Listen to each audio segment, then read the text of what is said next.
রাসেল ভাইপারের কামড়ে দেখুন এই ছেলেটির কি হলো। মৃত্যু শয্যায় এখন শুয়ে, যে কোনো সময় হয়ে যেতে পারে মৃত্যু, এমনকি তার শরীরের হাতটি কেটে বাদ দিতে হতে পারে। রাসেল ভাইপারের কামড়ে মৃত্যু হচ্ছে প্রচুর মানুষের। হসপিটালে লাইন লেগে গেছে। এই রাসেল ভাইপার কোথা থেকে এলো, কিভাবে এলো, কেন এত বিষাক্ত এরা, এদের মধ্যে কি কি গুণ আছে, আপনাকে যে কথাগুলো মাথায় রাখতে হবে সেটা আজকের এই ভিডিওতে আপনারা দেখবেন বন্ধু। এটা বলা হচ্ছে তাদের একটা ছোবলই যথেষ্ট একটা মানুষকে মারার জন্য। কয়েক মাস ধরে বাংলাদেশে তো তাণ্ডব চলছে এই রাসেল ভাইপারের, এমনকি ভারতবর্ষেরও এমন কিছু জায়গা আছে সেখানে রাসেল ভাইপার দেখা গেছে এবং আস্তে আস্তে এই ভাইপার সাপ বাড়ছে।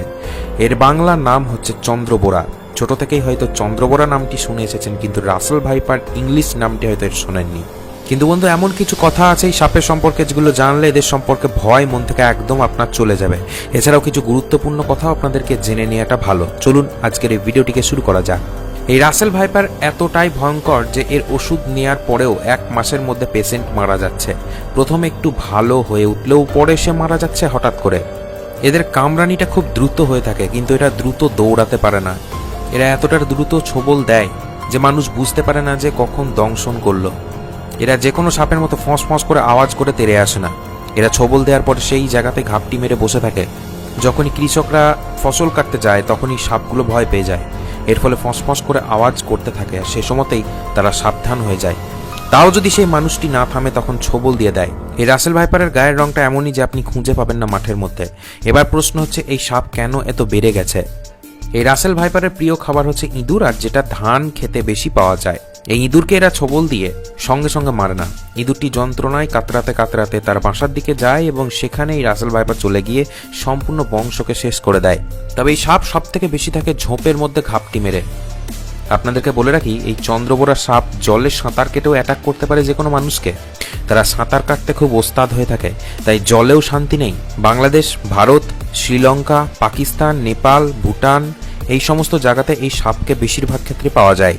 বিভিন্ন রিপোর্ট বলছে বাংলাদেশে 23-24টা জায়গাতেই ছড়িয়ে পড়েছে রাসেল ভাইপার। বাংলাদেশে এই রাসেল ভাইপার বা চন্দ্রবোরা সাপের সংখ্যা অনেকখানি কমে এসেছিল। তারপরে বাংলাদেশে এটাকে বিলুপ্তপ্রায় সাপ বলে ঘোষণা করা হয়। তবে ইদানিং এতটা এর উৎপাত বেড়েছে যে এটা মনে হচ্ছে পরিষ্কারভাবে যে এই সাপ বিলুপ্তপ্রায় নয়, এদের বংশ আবারও বেড়ে উঠেছে। বাংলাদেশের মধ্যে তাণ্ডব চালাচ্ছে এই সাপ। বেশিরভাগ ক্ষেত্রে শ্রমিক আর কৃষকদেরই মৃত্যু হচ্ছে, কারণ তারা সবসময় মাঠে ঘাটে থাকেন। তবে 3 থেকে 4টে বিষধর সাপের মধ্যে রাসেল ভাইপারও একটা। আপনারা কি জানেন এই সাপ কেন এত বাড়ছে? দেখুন, সাধারণ সাপগুলো ডিম দেয় আর সেই ডিম ফুটে বাচ্চা বেরোয়। ডিম ফুটে বাচ্চা বেরোতে অনেকটা দিন সময়ও লেগে যায়, কিন্তু এই রাসেল ভাইপার ডাইরেক্ট বাচ্চা প্রসব করে। এটার জন্য তারা অনেক বেশি পরিমাণে জন্মও দিতে পারে, আর এর কারণে বংশ তাদের বাড়ছে।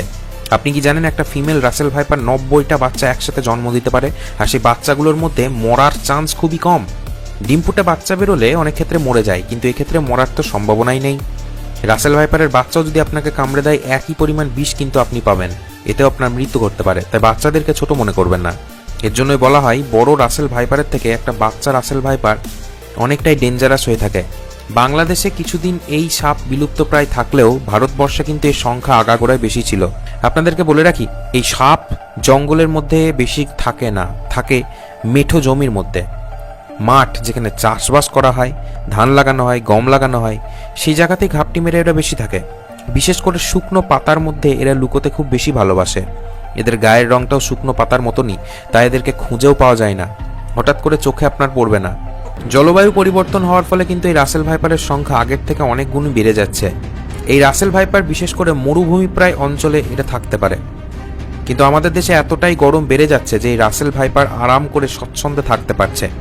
শীত প্রধান এরিয়াগুলোতে এই রাসেল ভাইপার একদমই থাকতে পারে না। দেখবেন এই রাসেল ভাইপার তখনই উপদ্রব করে যখন টেম্পারেচার গরম হয়। এই মুহূর্তে শীতের নামবিন্দু নেই, এর কারণেই এই রাসেল ভাইপার বেড়ে চলেছে। যখনই শীতকাল আসবে তখন কিন্তু এরা হয় মরে যাবে, না হলে সরে যাবে।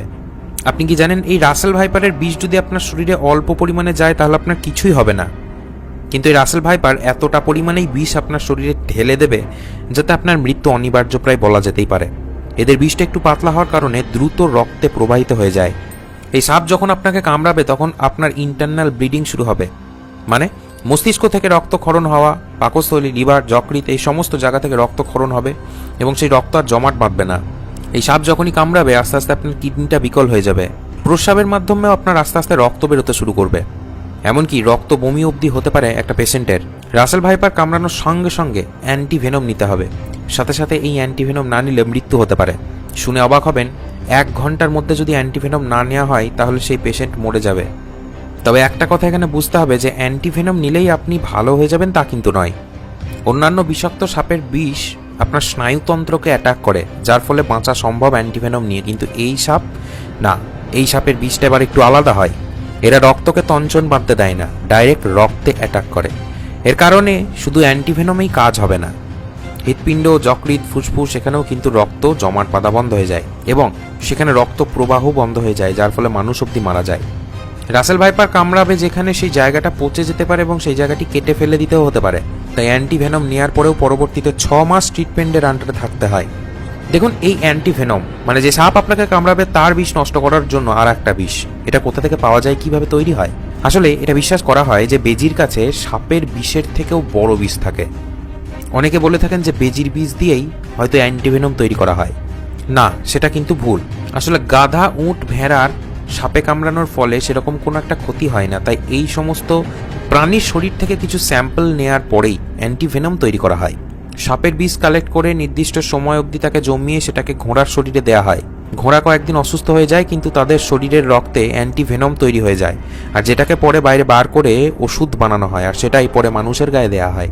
এভাবে বিভিন্ন প্রাণী কিন্তু মানুষকে বাঁচাতে সক্ষম। তো বন্ধু, এই ভিডিওটিকে আজকে শেয়ার করে ছড়িয়ে দিন, খুবই গুরুত্বপূর্ণ ভিডিও। ভালো লাগলে অবশ্যই কমেন্টে জানাবেন, আর রাসেল ভাইপারকে সামনে থেকে কি দেখেছেন সেটাও জানাতে ভুলবেন না। ভিডিওটি দেখার জন্য অনেক ধন্যবাদ।